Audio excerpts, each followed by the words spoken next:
Good morning, everybody. It is Saturday, December 20th, just after 7:30 in the morning. It is a brisk 52 degrees. It feels cold today, especially after all the humidity we had the last couple days. Murdoc's got me out here before I even finished my morning coffee. He decided he needed to go to the bathroom as soon as possible, so got him up early. So he's sniffing around. There was someone setting up at the farmer's market back there that was like trying to pet him, like trying to get Murdoc's attention, and Murdoc just kept walking straight past him like, no buddy, I'm on a mission to go to the bathroom. So I thought that was a little funny this morning. They take it so personally, but it's like, no, he's just old, he's just gotta go. So I'm Lee, welcome to my day.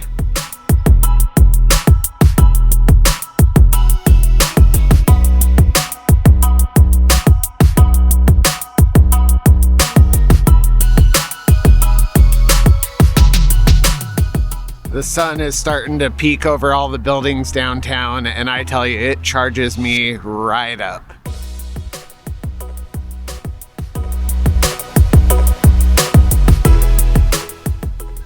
Murdoc has been dropped off from his morning walk. I'm heading out to get my steps on the Riverwalk.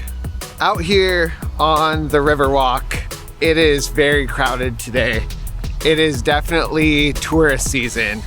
So let's talk a little bit of tourism. I get tourism, and honestly, I've only lived in Florida for 13 years, so I'm a transplant to this state. And I get it. When I go to other places, I'm a little lost on where I'm heading, but I'm always very conscious about the people that live there and know what they're doing and know where they're going. The problem that we run into with tourists, the Riverwalk is a great example, and this happens at theme parks as well, is they'll have their whole group of 5 to 8 to 10 people, and they'll all just stop and stand right in the middle of the walkway where everyone's walking, and then they look at you like a jerk when you're trying to get through there or someone's riding their bike past. But they also will walk arm to arm stretched across the whole Riverwalk. And back behind me, you can see it's maybe wide enough for like 6 people across, but then there's other groups of 2 coming back and forth. So it just makes it for a whole mess trying to get anywhere. Then the other problem you run into is when they're all standing in these groups, they'll just randomly turn and walk across the pathway to go look at something right in front of people that are riding their bikes past, hopefully not too fast, but it's like, ooh, you gotta pay attention. Like, all of you move to the side to go look at whatever you're looking at instead of just randomly shooting across the sidewalk. They let their kids do it a lot too, which I've almost trampled over just walking, trampled over kids a bunch of times. Then there's tourism traffic and tourism drivers. They are the absolute worst. The snowbirds driving in Florida are dangerous. They are not paying attention. They're going way too slow. They'll be on the freeway in the left-hand lane going 40 miles an hour, which will cause an accident. The other thing they do is, I don't know in other states if they have things called turn lanes, but they'll just randomly stop in the middle of the road looking for whatever they're looking for while cars are going at 50 miles an hour past them. And then they'll just turn across 2 lanes to turn into places. So just as a tourist, people need to pay more attention to what they're doing. You know, they're lost, I get it, but do a little research before you head out. Get your GPS going on your phone. Do something to not be a nuisance to all the people that have to live and work in these areas and that are just trying to function day to day. I say all this, but tourism is very important. I make my money in Florida a lot of the year off tourism, and I do appreciate people. It's just being a little more conscious of the space that you're occupying when you're in Florida. It goes a long way. It helps people out. Please try to do that if you're a tourist to Florida. Or anywhere for that matter. I don't know if this will show up on camera, but it looks like Someone tried with their airplanes to make a big cross in the sky, but it's too windy for that. And I know there's a lot of other problems with tourists touring the area that other people live in or Florida.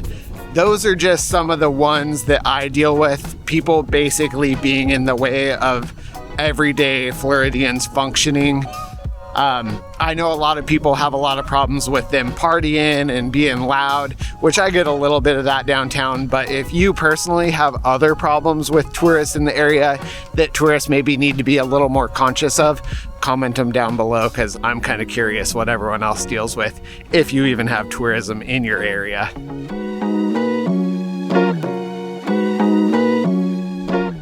I've made it down to the far end of the Riverwalk. I'm gonna do my loop around and get my butt back to get ready and head to work.